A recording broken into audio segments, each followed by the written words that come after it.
Wake up! You are in control of your future. So drop the excuses and the fucking justifications for why you aren't where you want to be. I wasn't always in the position I am right now. I didn't just wake up and become a millionaire.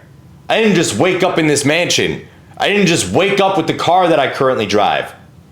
I went through a lot to get to where I currently am. Guys, right now I am a 7-figure earner before the age of 30. I live in a 5,500 square foot mansion that was $2.1 million in West Kelowna, British Columbia. I drive a brand new Audi R8. I own a 20,000 square foot gym. I'm helping over 2,000 clients on a monthly basis with our business, daily basis technically, because we have 1,400 active clients in one business and 1,350 active gym members with our gym.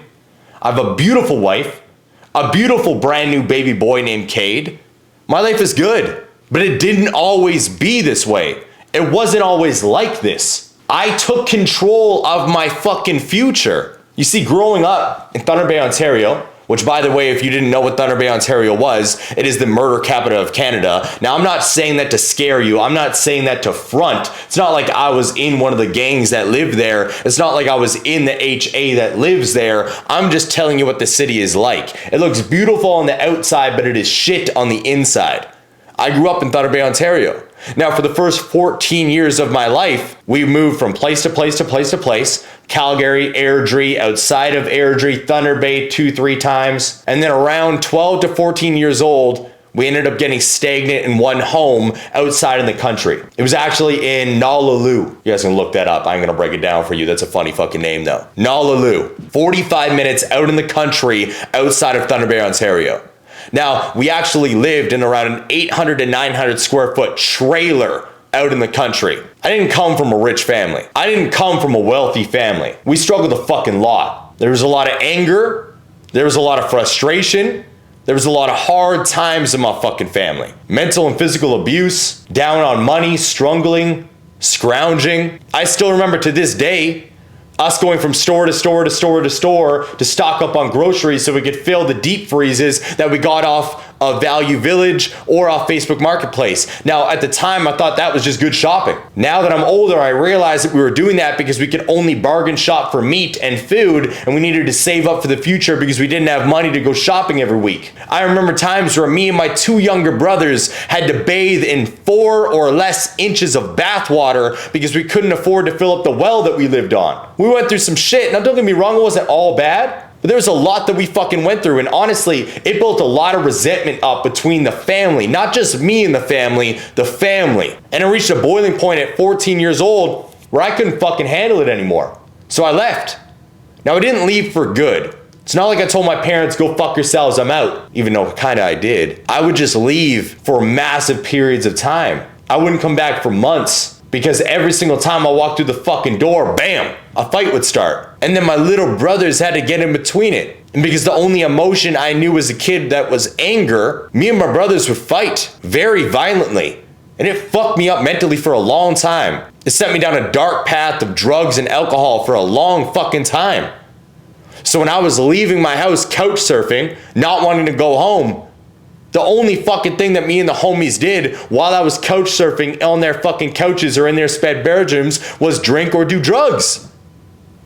That was it. It was the only fucking life I knew. Working dead-end jobs at a pawn shop. Walmart as an overnight stalker. Stealing groceries so we could fucking eat. Stealing shit from the Walmart itself so we had things to do. Life was hard for a fucking long time. And then around 19 years old, myself and my 2 buddies decided to do a road trip to Calgary, Alberta, where my 2 older half-siblings lived. I was ecstatic. Like, this is gonna be a fucking blast. Not only have I never been to Calgary, or at least I thought I didn't because I forgot all the memories of that city from when I was a kid and we lived there, but I was like, I'll be able to see my siblings. I haven't seen them in so long because we didn't have a relationship due to all the anger and shit that happened when I was a kid. So we get to Calgary, and what do you guys think we did? Drank and did drugs the entire time, a week straight, hammered, high off my fucking ass. Just literally wasted the entire time we were there. And as we were planning to go back, I sat down with my older brother and he's like, why the hell would you go back to Thunder Bay? There's nothing there for you. He's like, you're working a bullshit job. You ain't going anywhere in your future. The only thing you're doing is drinking and doing drugs. Why would you go home? I thought about it for a minute and I was like, well, what other life do I know? Like, I don't have a job here. I don't have a future here. I don't know anybody here. He's like, if I get you a job interview before you leave, will you stay?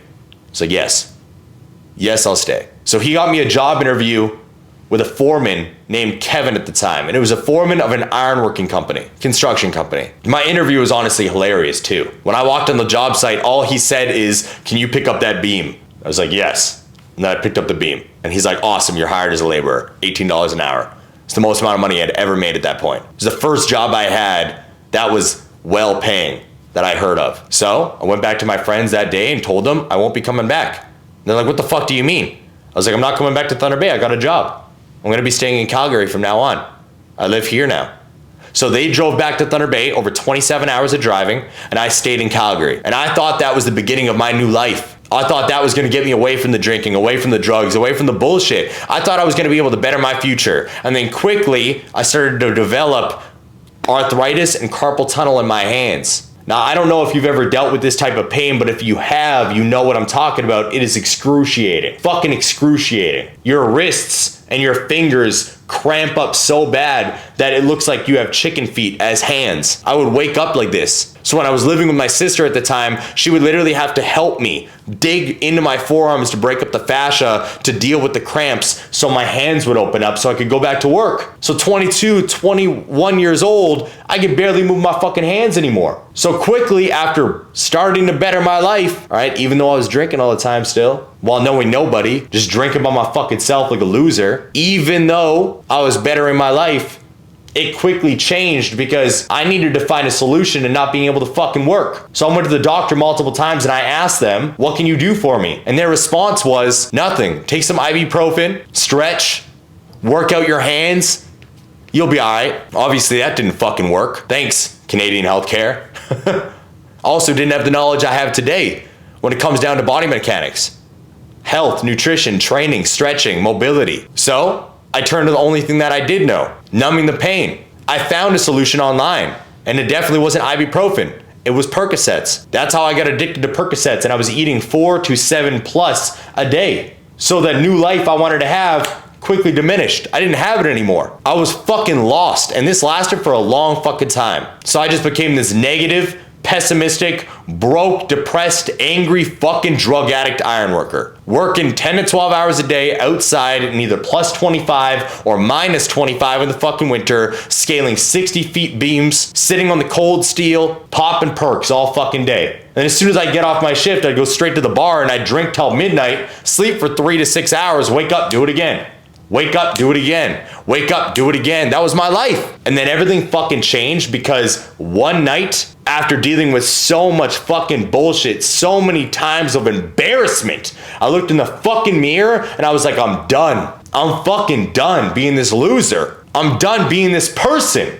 And in the last 8 years, I went from a drug addicted ironworker to a 7-figure CEO. To an individual making multiple 7 figures under the age of 30. And today, I want to break down the lessons that I learned that helped me change my fucking life. The first one is that I leaned into my passion, and so should you. You see, if I didn't experiment and find what I was passionate about, I wouldn't have actually been able to change my fucking life.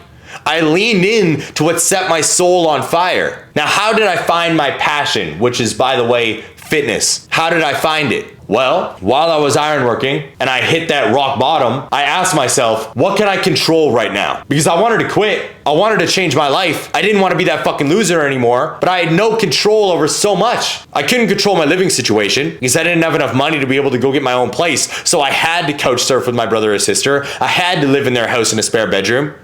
I couldn't control my finances. I was $20,000 in debt. 2 credit cards racked up to the fucking max, a $3,000 overdraft in my bank because I yelled at the tellers high one day because I needed fucking money.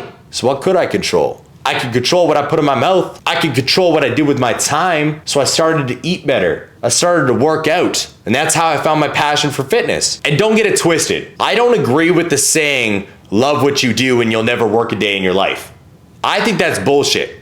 I found my passion in fitness, and I was eventually able to turn that passion into a career path. And even though I love it, some days I wake up fucking hating it and not wanting to do it. But then I actually look at the bigger picture, and that passion is consistently reignited, and it's helped me completely change the trajectory of my future. The second lesson, there's always a light at the end of the tunnel. No matter how dark the room is that you are currently in, no matter how dark your life gets, there is always a fucking light. You just gotta look hard for it. There were so many times along this journey where I wanted to give up, where I wanted to give in, where I felt like I didn't have what it took, but I never gave up. I just realized that I am in control of my future. You guys, I went from literally nothing, kid in a trailer, 45 minutes out into the country, broke as fuck, to a 19-year-old kid, couch surfing with my siblings, broke as fuck, to an iron worker struggling with addiction, broke as fuck, to a 29-year-old entrepreneur making multiple seven figures living his dream life. If I can do it, so can you. And this only happened because I never gave up. Every time I felt like I was consumed by darkness, I would just keep looking until I saw the speck of light, and then I would sprint at it as hard as I fucking could. The third lesson, your family shouldn't ruin your life or your future. This is a fucking hard one, and I'm gonna break it down in two parts. Part number one, if you hold on to resentment from your family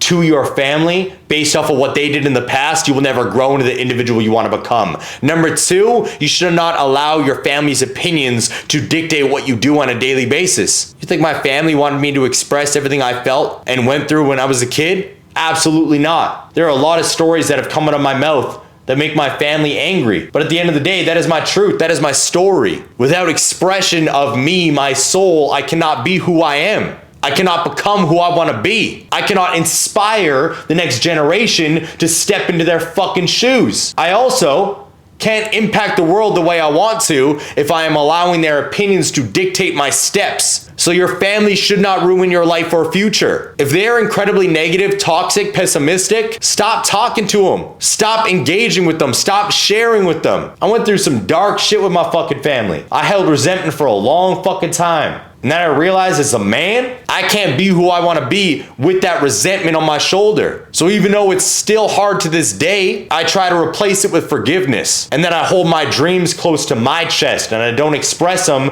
to individuals that are not going to understand it. The fourth lesson, and this one is so important, a clouded mind will break you. No matter what your goals are, wealth-based, fitness-based, relationship-based, mindset is everything. I was always at my darkest when my mind was clouded, when I didn't know where I was going, when I didn't pay attention to how I was feeling, when I wasn't clear on the fucking vision at hand. Now every day, I spend at least an hour on my fucking mindset, my vision, my purpose, my drive, my future. I meditate, I journal, I do gratitude journaling, affirmation journaling, journaling on how I fucking feel. I read different things that help me learn and expand my fucking mind, because your mindset is everything. And if it is clouded, you will not get anywhere. Think about it this way. You're driving down the highway at 100 kilometers, 100 miles an hour.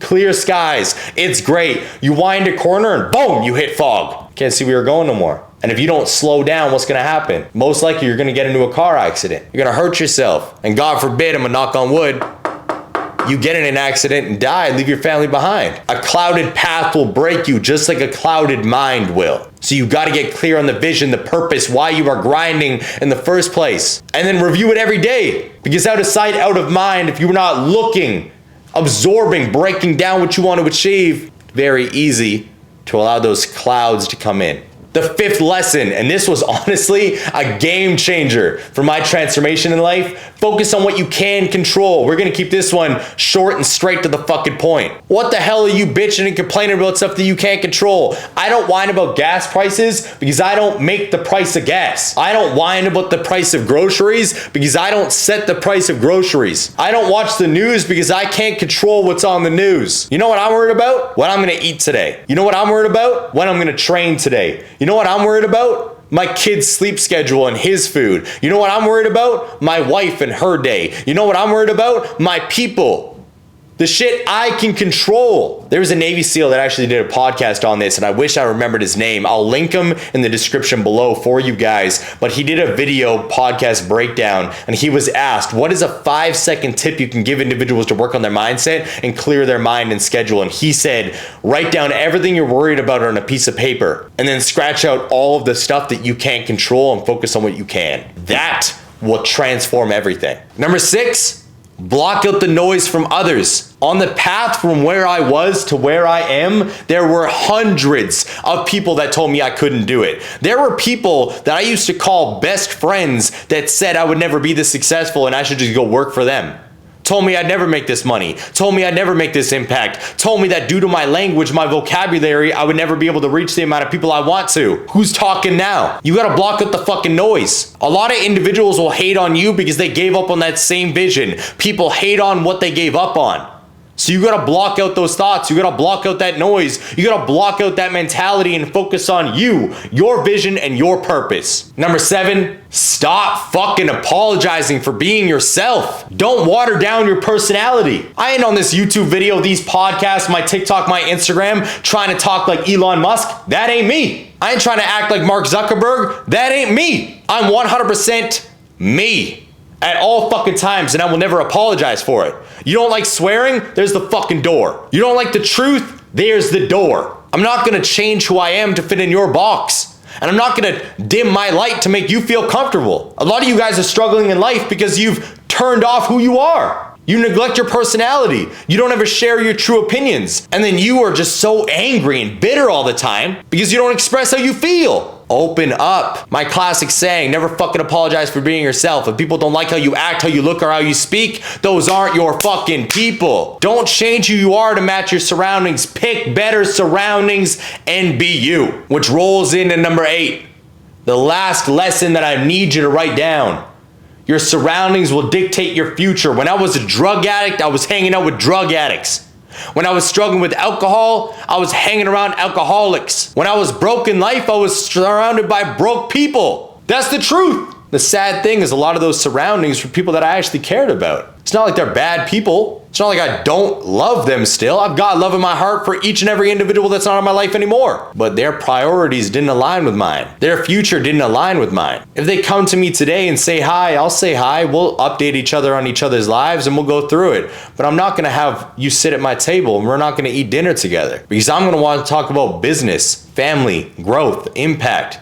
And you're gonna wanna talk about what you did in high school 12 fucking years ago. Our values don't align anymore. Your surroundings will dictate your fucking future. I looked in the mirror and realized that if I wanted to be a millionaire like I always said, I couldn't be hanging out with drug addicts and alcoholics. I couldn't be hanging out with my negative, pessimistic fucking family every day that only wanted to see the negative in everything. You guys gotta let go of some people in your life if you wanna reach the fucking next level. You are in control of your future. Stop putting the blame game on everything else. Go look in the fucking mirror and realize that those two eyes looking back at you are the reason why you either are or aren't in the position you want to be. It would have been very easy for me to make an excuse as to why my life was where it was. Well, I was abused when I was a kid. I was broke when I was a kid. I wasn't taught about money when I was a kid. I didn't have any guidance when I was a kid. Fuck that shit. I threw that bullshit excuse out the fucking window when I took action in my life. And that's why now I'm the most successful person in my fucking family. In 3 generations, I've taken the DaSilva name from dirt